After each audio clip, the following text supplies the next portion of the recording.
नमस्कार, आप देख रहे हैं तेज इंडिया लाइव न्यूज और मैं हूं आपके साथ रजत। आइए दिखाते हैं दिन भर की कुछ खास छोटी और बड़ी खबरें। तो बता दें वही खबर जनपद बिजनौर के चांदपुर से, जहां चांदपुर में दिन दहाड़े एक बुजुर्ग महिला से लूट हो गई। महिला घर से सोने के आभूषण, बैंक की कॉपी, मोबाइल, एटीएम थैले में रखकर बैंक जा रही थी। रास्ते में दो लोग उसका थैला छीनकर लेकर फरार हो गए। वहीं पीड़ित बुजुर्ग महिला थाने पहुंची और पुलिस को तहरीर देकर गुहार लगाई है। वहीं चांदपुर में छिनैती, लूट, ठगी की घटनाओं पर अंकुश लगाना पुलिस के लिए चुनौती बनता जा रहा है। ऐसी घटनाएं रुकने का नाम नहीं ले रही है। घटनाओं के बाद तहरीर लिखाई जाती है, लेकिन खुलासे न होने से नगर में चर्चाओं का बाजार गर्म है। बिजनौर के चांदपुर से हमारे संवाददाता विशम सिंह चौहान की देखी खास रिपोर्ट। उसने पता निकाल लिया, हाथ में से छीन लिया बैग मेरा, छीन के भाग गए वो लोग। हाँ, दादी थैले में क्या क्या था? उसमें बैंक की किताब भी थी, आधार कार्ड भी थे, पैन कार्ड भी था और ये दोनों चीज भी थी। सोने की चीज थी। तहरीर दे दी आपने? हैं? तहरीर दे दी थाने में? सब बता दिया। मुझे तो ले गए थे, वहीं बैठा के घुमा के लाए सारे। दादी जी कितने लोग थे वे? तो वे छीन के भाग गया आपका थैला।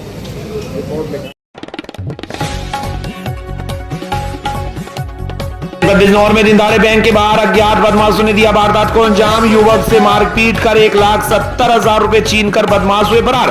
बता दें घटना से पुलिस विभाग में मचा हड़कंप। सूचना पर सीओ सिटी व सदर कोतवाल मौके पर पहुंचे। घटना के बाद पुलिस जांच में जुटी। पीड़ित ने लगाया अज्ञात बदमाशों पर लाखों रुपए छीनने का आरोप। वहीं पुलिस कर रही लूट की घटना से इंकार। बिजनौर के थाना शहर कोतवाली के बैंक ऑफ बड़ौदा के बाहर का पूरा मामला। बिजनौर से हमारे संवाददाता राकेश कुमार की देखिए खास रिपोर्ट। लड़का है एकदम से वहाँ पर खेलने लगा, मेरे साथ मारपीट करने, एक बाइक छोड़ के भाग गया अपनी। कितने पैसे निकाले थे? मैंने 1,70,000 रुपये निकाले थे, अब बाकी की एफडी बनवाई थी। अच्छा, पहचान लोगे लड़कों को? हाँ पहचान लूँगा सर, 2-3 के चेहरे देख ले, एक दो के बस बहुत बना हुआ था मास्क चेहरे पे। तो पैसे सुरक्षित है? छीन के ले गए? पैसे तो 13,000 छीन के बोले इनको पकड़ लेते, एक को किसी ने छुड़वा दिया, भगवा दिया उन्हें यहाँ से। एक का नाम शिवम क्या क्या देखा है, शिवम बाबू।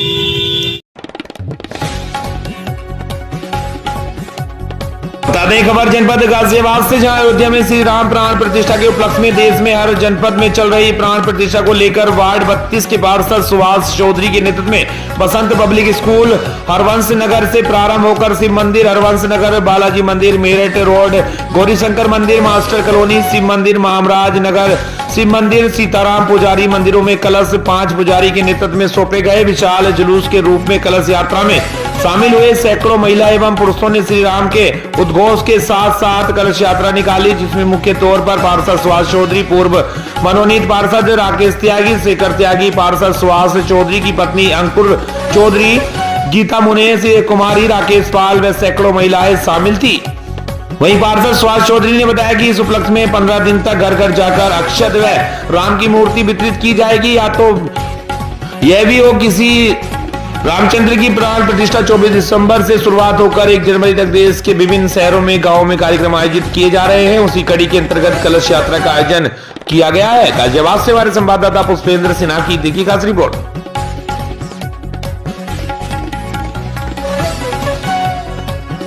आपको बता दें जनपद बरेली की फरीदपुर नगर पालिका परिषद के अध्यक्ष सराफत जारीवाले के मकान के लिंटर की सेंटरिंग खोलते समय स्टूल से गिरकर मजदूर की हुई मौत। बता दें तहसील फरीदपुर के ग्राम रामपुरा रतन निवासी 34 वर्षीय नरेंद्र मौर्य सुबह 7 बजे अपने घर से निकलकर मजदूरी करने के लिए फरीदपुर अड्डे पर आए थे। अड्डे से मोहल्ला ऊंचा निवासी ठेकेदार छोटे उर्फ अबरार नरेंद्र मौर्य को पालिका अध्यक्ष सराफत जारीवाले के निर्माणाधीन मकान के लिंटर की सेंटरिंग खोलने को लेकर आए। मजदूरों को छोटे ठेकेदार द्वारा कोई भी सुरक्षा उपकरण न देकर सीधे काम पर लगा दिया जाता है, जिसके चलते नरेंद्र मौर्य की स्टूल से गिरने के कारण मौत हो गई। यदि ठेकेदार द्वारा मजदूर को सुरक्षा उपकरण दिए होते तो शायद जान बच सकती थी, जिसमें एक नया मोड़ आया है कि मृतक नरेंद्र मौर्य की पत्नी रीना ने सीधे सीधे पालिका अध्यक्ष सराफत जारीवाले पर नरेंद्र मौर्य को छत से फेंकने का आरोप लगाते फरीदपुर थाना पुलिस को तहरीर देकर मुकदमा दर्ज कराया है। देखना होगा पुलिस इस मामले में क्या कार्रवाई करती है। बरेली के फरीदपुर से हमारे संवाददाता प्रमोद शर्मा की देखी खास रिपोर्ट।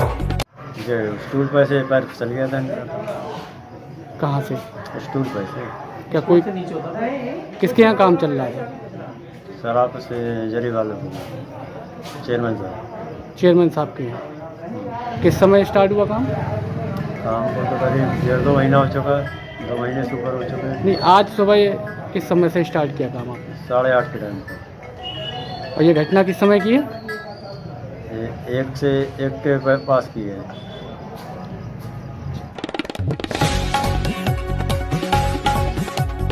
वहीं बरेली में दबंगों की दबंगई के आगे सरकारी सिस्टम हुआ फेल। बता दें, बरेली के ग्राम सफदलपुर जेड निवासी भूरे सिंह पुत्र राम स्वरूप के खेत में गांव के ही एक दबंग नेत्रपाल ने दबंगई के बल पर भूरे सिंह के खेत में गेहूं की फसल खड़ी होने के बावजूद भी दबंग ने 25 दिसंबर रात्रि को खेत में बिजली के खंभे गड़वा दिए। अगले दिन सुबह भूरे को खेत में खंभे खड़े होने की जानकारी होने पर इस सारे मामले की पीड़ित ने फरीदपुर थाना पुलिस को तहरीर देकर दबंग नेत्रपाल के खिलाफ मुकदमा दर्ज कर कार्रवाई करने की बात कही है। बरेली के फरीदपुर से हमारे संवाददाता प्रमोद शर्मा की देखी खास रिपोर्ट।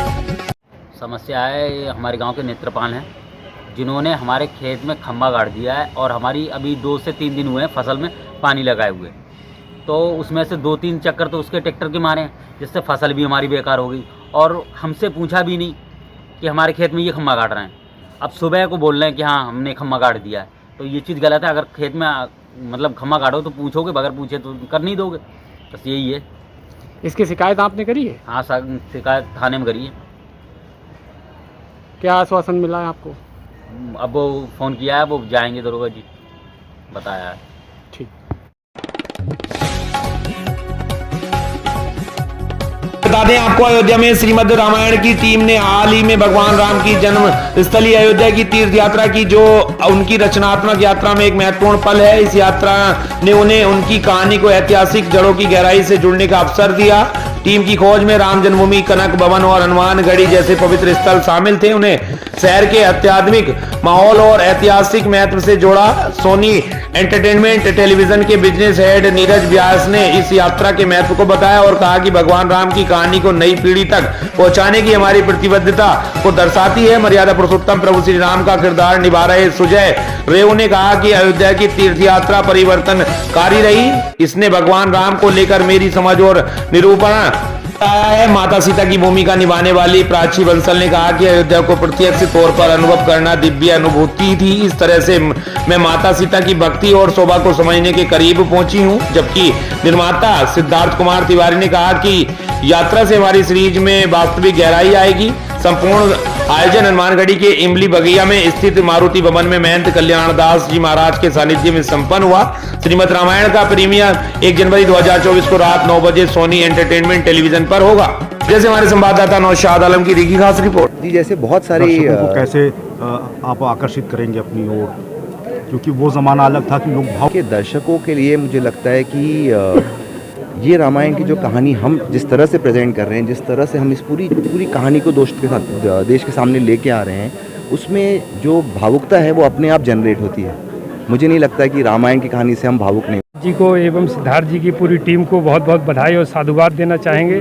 तो आपके जो स्वास्थ्य प्रोड्यूसन हाउस है उसको भी बहुत बहुत साधुवाद है कि आपने जो है पहले भी, अभी तो रामचरितमानस जो है रामायण आ रही है 1 जनवरी से, जो धर्म का अलग प्रचार प्रसार करेगी। और आपने बहुत से जो राष्ट्र में जो जैसे पौरस हुआ, चंद्रगुप्त मौर्य है, ऐसे बहुत से धारावाहिक आपने देशभक्ति वाले भी बनाए हैं और देशभक्ति के बकाया धार्मिक अभी 2 साल पहले आपने राम सिया के लव कुश भी बनाया था। और इसलिए अयोध्या में आज साधु संतों का आशीर्वाद प्राप्त किया अपनी टीम ने, पूरे भंडारा हुआ साधुओं का। हृदय से आप सबको बहुत बहुत साधुवाद। बता दें, उत्तर प्रदेश के जनपद लखीमपुर खीरी जिले में एक बार फिर पुलिस व सर्विलांस सेल की संयुक्त टीम को बड़ी सफलता हाथ लगी है, जहां टीम ने काफी वक्त से जिले में आए दिन सड़कों पर घरों में लूट कर रहे दहशत फैलाने वाले गैंग के 8 अंतर जनपदीय लुटेरों को लूट की योजना बनाते वक्त चोरी के सामान के साथ व अवैध कारतूस के साथ गिरफ्तार किया है। वहीं जिसका खुलासा अपर पुलिस अधीक्षक नेपाल सिंह ने पत्रकारों के साथ हुई प्रेस वार्ता के दौरान किया। बता दें, दरअसल बुधवार को पुलिस लाइन सभागार में अपर पुलिस अधीक्षक नेपाल सिंह ने बताया कि जिले के थाना हैदराबाद पुलिस व सर्विलांस सेल की संयुक्त टीम द्वारा मैनुअल इंटेलिजेंस एवं डिजिटल डेटा की मदद से लूट चोरी की 4 घटनाओं का खुलासा कर गैंग के 8 साथी अंतर जनपदीय लुटेरों को गिरफ्तार कर जेल भेज दिया गया है। लखीमपुर खीरी से हमारे संवाददाता मोहम्मद आजाद हुसैन की देखी खास रिपोर्ट। एक अभियान चल रहा है और उसी अभियान की श्रृंखला में जगह जगह चेकिंग की जा रही है।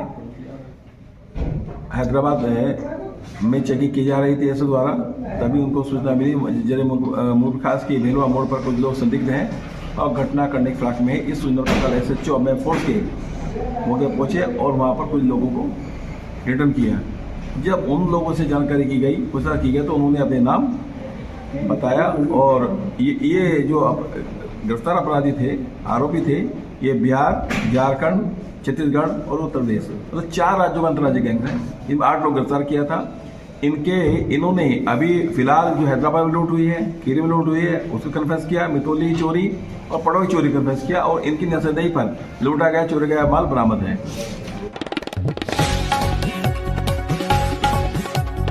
को बता दें खबर जनपद सुल्तानपुर से, जहां सुल्तानपुर के कुड़वार ब्लॉक बहुबरा ग्राम सभा में प्रधानमंत्री नरेंद्र मोदी के नेतृत्व में विकसित भारत संकल्प यात्रा मिशन का प्रोत्साहन किया गया, जिसमें SDO Gyanmati, HDPO Amit Kumar, block प्रमुख योगेंद्र प्रताप सिंह, सेक्रेटरी रंजीत कुमार, ANM सुमन सिंह, प्रधान देव प्रकाश यादव, BDC शिवमंगल अग्रहरी आदि ग्रामवासी सम्मिलित लोगों ने एक साथ मिलकर के यह संकल्प लिया कि इस मिशन शक्ति को जिस स्तर तक ले जाएंगे और वह अपने कर कमलों द्वारा उसको पूर्ण करने को शपथ लिए। और इसी के बीच सभी ग्रामवासियों को जो भी समस्याएं हो रही थी उसको BJI SDO ज्ञानमती के सामने रखा गया और सबकी समस्याओं का समाधान किया गया। विकसित भारत संकल्प यात्रा कार्यक्रम बहुबरा में संपन्न जनसभा को संबोधित करते हुए कहा कि प्रधानमंत्री माननीय नरेंद्र मोदी की सरकार में देश निरंतर विकास कर रहा है।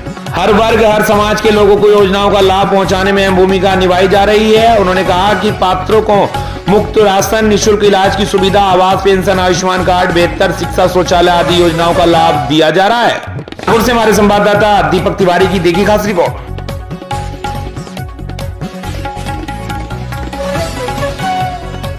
पुलिस अधीक्षक सोनभद्र के निर्देशन में अपर पुलिस अधीक्षक सोनभद्र तथा क्षेत्राधिकारी ओबरा के कुशल मार्गदर्शन में कौन थाना प्रभारी लक्ष्मण पर्वत द्वारा जांच पत्र के दौरान शांति भंग करने की संभावना की दृष्टिगत 2 नफर अभियुक्त को संबंधित धाराओं में गिरफ्तार कर माननीय न्यायालय भेजा गया। प्रभारी निरीक्षक ने बताया कि अवधेश चेरा पुत्र चरखू चेरा निवासी पिंडारी, प्रकाश यादव पुत्र गुलाब यादव निवासी कुमारवाहा को बुधवार को विभिन्न स्थानों से गिरफ्तार किया गया। गिरफ्तार करने वाली टीम में कौन थाना प्रभारी लक्ष्मण पर्वत, उप निरीक्षक मनोज कुमार सिंह, चौकी प्रभारी चकरिया, हेड कांस्टेबल शमशेर यादव चौकी चकरिया एवं हेड कांस्टेबल महफूज अली चौकी चकरिया मौजूद रहे। वहीं थाना प्रभारी कौन द्वारा मैं अमरा के साथ स्थानीय कौन के इंडियन बैंक का निरीक्षण किया गया, जिसमें लगे CCTV कैमरे एवं अलार्म को चेक किया गया। साथ ही साथ संदिग्ध व्यक्तियों पर नजर रखी गई।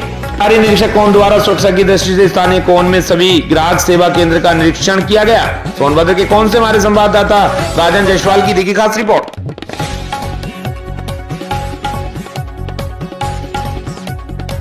आपको पंडित दीनदयाल उपाध्याय पशु आरोग्य शिविर मेले का आयोजन किया गया। जी हां, बता दें कुशीनगर जिले के अंतर्गत विकासखंड विशुनपुरा न्याय पंचायत बलकुडिया में हुआ आयोजन पंडित दीनदयाल उपाध्याय पशु आरोग्य मेला बलकुडिया में लगाया गया, जिसके मुख्य अतिथि पीपरा मंडल उपाध्यक्ष नित्यानंद पांडे ने बताया कि सरकार द्वारा चलाई गई योजनाएं सभी धरातल पर दिखाई दे रही हैं। वहीं विशिष्ट अतिथि प्रधान प्रतिनिधि विनोद गुप्ता, सेक्टर संयोजक ब्रजभूषण गुप्ता, डॉक्टर तान्या सिंह, LEO नरेंद्र पशुमित्र, राजाराम प्रसाद, रमेश गुप्ता, रूप रुद्र प्रकाश प्रजापति, फिरोज अंसारी, पिंटू प्रसाद, विजेंद्र यादव, मुकेश प्रसाद सहित सभी लोग मौजूद रहे। कुशीनगर से हमारे संवाददाता पंकज गुप्ता की देखी खास रिपोर्ट।